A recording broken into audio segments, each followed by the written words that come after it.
In the Tower of London lies his life. The ghost of Anne Boleyn walks, they declare. For Anne Boleyn was once King Henry's wife, until he made the headsman bob her hair. Ah yes, he did her wrong long years ago, and she comes up at night to tell him so.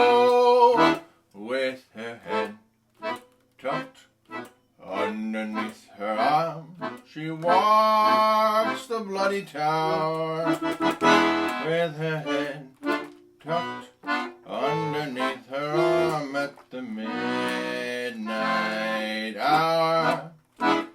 She comes to haunt King Henry, she means giving him what for. Get Zook, she's going to tell him off for having spilt her gore. And just in case the headsman wants to give her an encore, she has her head tucked underneath her arm. With her head tucked underneath her arm, she walks the bloody tower. With her head tucked underneath her arm at the midnight hour. Long drafty corridors, for miles and miles she goes.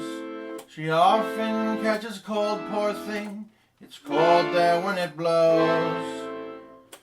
It's awfully awkward for the Queen to have to blow her nose with her head tucked underneath her arm.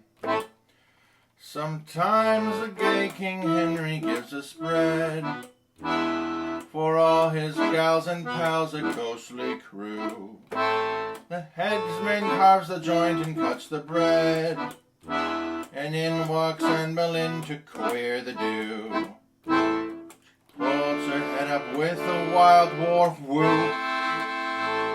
Henry cries, don't drop it in the soup.